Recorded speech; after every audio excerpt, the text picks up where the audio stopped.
안녕하세요. 온라인 과학 수업입니다. 이번 시간은 지난 시간까지 학습했던 다양한 암석을 이루는 광물, 이 두 단원에 대한 중단원 점검 문제 풀이입니다. 교과서는 39쪽이고요. 그럼 바로 시작해 보도록 하겠습니다. 먼저 왼쪽에 중요 개념 정리하기부터 풀어보도록 하겠습니다. 1번과 2번 문제는 화성암과 관련된 문제네요. 화성암은 그 안에서 다시 화산암과 심성암 두 종류로 나뉜다고 배웠습니다. 그렇다면 알갱이가 작은 게 혹은 알갱이가 큰 게 화산암인지 심성암인지 기억하고 있다면 풀 수 있는 문제가 되겠습니다. 그럼 두 종류 중에서 화산암으로 설명을 해 보겠습니다. 화산암은 지표 근처에서 식고 굳어져서 만들어집니다. 깊은 땅 속에서 비교하면 지표 근처는 훨씬 더 낮은 온도이고요. 이 온도에서 빠르게 만들어지다 보니까 그 알갱이, 즉 광물의 크기가 충분히 크게 자랄 수가 없습니다. 따라서 알갱이가 작은 것은 화산암이고요. 반대로 지하 깊은 곳, 따뜻한 곳에서 천천히 식어서 알갱이가 충분히 크게 만들어지는 것은 심성암이 되겠습니다. 이해할 수 있겠나요? 그럼 바로 다른 문제로 넘어가도록 할게요. 다음은 퇴적암에 관련된 문제입니다. 퇴적암은 퇴적물 알갱이의 무엇과 종류에 따라 구분한다라고 하는데요. 퇴적물의 대표적인 사례는 자갈, 모래, 그리고 진흙이 있습니다. 그리고요, 그 차이는 바로 크기이죠. 자갈이 가장 크고요. 다음은 모래, 그 다음에 진흙의 알갱이가 가장 작습니다. 그래서 3번의 정답은 크기가 되겠습니다. 그리고 설명 중에서 이암이라고 되어 있는데요. 이암은 교과서에서 언급했던 셰일이라는 것과 같은 이름입니다. 진흙으로 만들어지죠. 자, 그럼 다음 문제로 넘어가도록 할게요. 변성암에 관련된 문제입니다. 암석이 지하 깊은 곳에서 열과 압력을 받으면 줄무늬인 염리가 생긴다라고 되어 있죠. 이건 개념학인 학습지 문제로도 나갔던 거니까 기억해 보면 되겠습니다. 바로 다음 문제로 넘어가도록 할게요. 암석의 순환과 관련된 문제입니다. 중간중간 비어 있고요. 5번부터 7번까지 해결해 보면 되는데 푸는 요령은 나와 있는 부분 중에서 하나를 잡고 연쇄적으로 풀면 됩니다. 예를 들어 볼게요. 퇴적암을 기준으로 한번 잡아보도록 하겠습니다. 퇴적암이 열과 압력을 받으면 7번으로 변한다라고 되어 있습니다. 암석이 열과 압력을 받으면 변성암이 되는 거죠. 자, 그 다음에 이 변성암이 아예 녹아버려요. 그러면은 암석이 녹은 것, 우리가 마그마라고 하죠. 이 마그마가 다시 어떤 이유에선지 식고 굳어지면 위에서 봤죠? 화성암이 됩니다. 이해할 수 있겠나요? 자, 그럼 마지막으로 이 화성암도 혹은 변성암도 혹은 퇴적암조차도 잘게 부서지게 되면 5번이 된다고 하는데 그럼 5번 정답은 퇴적물이 되겠습니다. 자, 그럼 다음 문제로 또 넘어가도록 할게요. 광물의 특성과 관련된 문제네요. 교과서에서 다룬 광물의 특성은 총 5가지입니다. 색, 좋은 색, 굳기, 자성, 그리고 염산 반응까지요. 저번 주 암석을 이루는 광물의 실험 영상에서 자세히 다루었던 내용인데요. 색이란 광물이 띠고 있는 겉보기 색입니다. 말 그대로 겉으로 눈으로 보이는 색깔을 말합니다.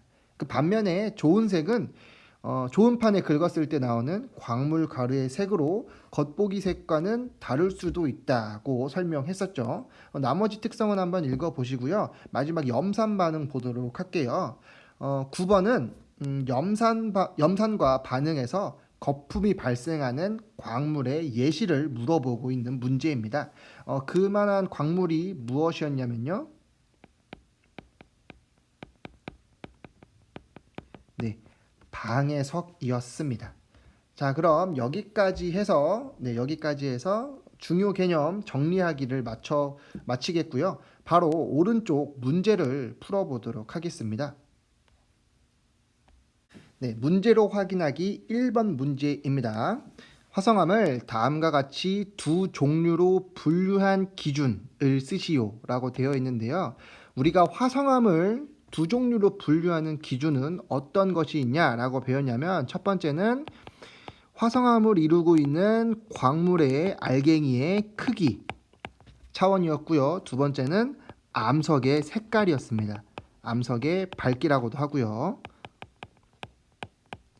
그렇다면 이 두 차원에서 우리가 왼쪽과 오른쪽, 유문암, 현무암, 그리고 화강암, 반려암 이렇게 나눈 기준을 살펴보면 되겠네요. 자, 그러면은 유문암의 특징을 한번 살펴보도록 할게요. 유문암을 이루고 있는 광물의 크기는요, 작습니다. 그리고 유문암 자체는 암석의 색깔이 밝고요.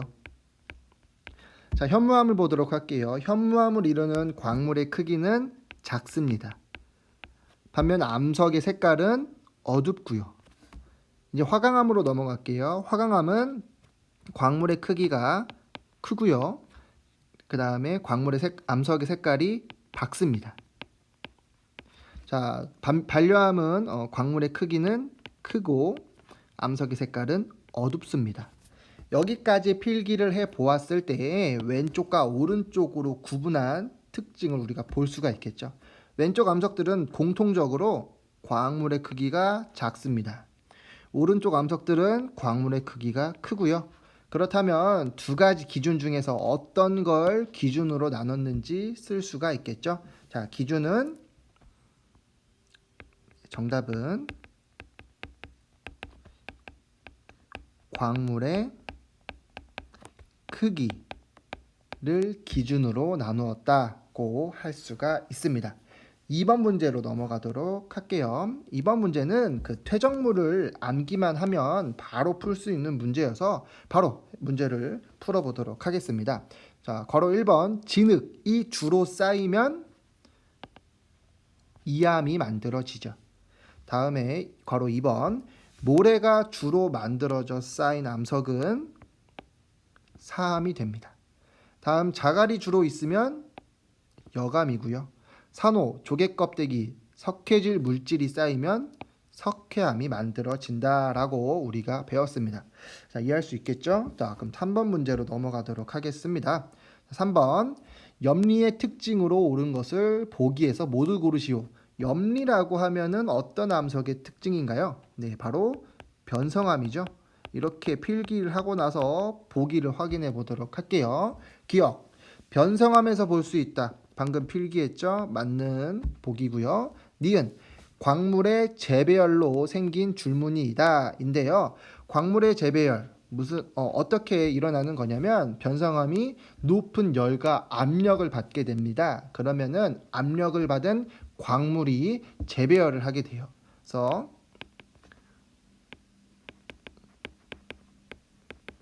높은 열 그리고 압력 때문에 광물이 재배열을 하게 돼서 만들어진 게 염리입니다. 그래서 니은도 맞는 보기가 되겠고요. 디귿을 한번 보도록 할게요. 작용한 압력 방향에 나란하게 생긴다. 네, 이쪽이 좀 수상한데요.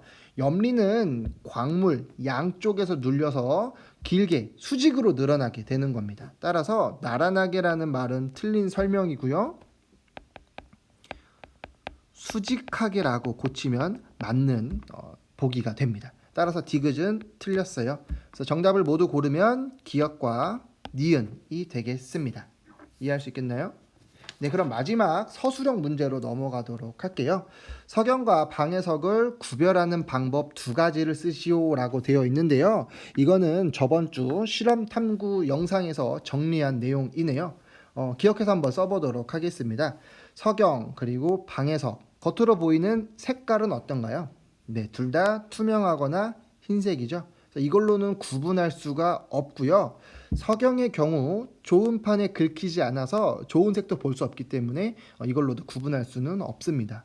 그럼 다음 두 광물을 서로 긁어보는, 즉 굵기 차원에서 확인해 보면 어떤가요? 네, 석영과 방해석을 긁었을 때 방해석의 표면이 긁혀 나오는 것을 확인할 수가 있었습니다. 따라서 정답에 서로 긁어본다. 긁어보았을 때 긁히는 쪽이 방해석이다 라고까지 쓰면 더 완벽하게 되겠네요. 자, 이렇게 하나 찾을 수가 있고요. 그 다음에는 자성 측면에서 살펴보도록 하겠습니다. 둘 다 쇠붙이를 혹은 자석을 끌어당기는 그런 성질이 없기 때문에 구분이 되지 않고요. 마지막으로 볼 수 있는 건 염산 반응이죠. 석영은 묽은 연산을 떨어뜨렸을 때 거품이 발생하지 않지만 방해석은 거품이 발생하는 걸 저희가 저번 주에 확인했죠. 따라서 묽은 염산을 떨어뜨려 본다 라고 쓰면 정답이 될 수 있겠습니다. 네. 자, 그럼 여기까지 해서 39쪽 중단원 점검을 마무리하도록 하겠습니다. 아래 질문은 여러분들 자율로 작성해 보기로 맡기겠고요. 이번 학습의 과제는 이전과 마찬가지로 이 39쪽 문제풀이한 내용을 여러분 스마트폰으로 찍어서 위두랑 홈페이지 과제 제출 페이지에 첨부해서 댓글로 달아주면 되겠습니다.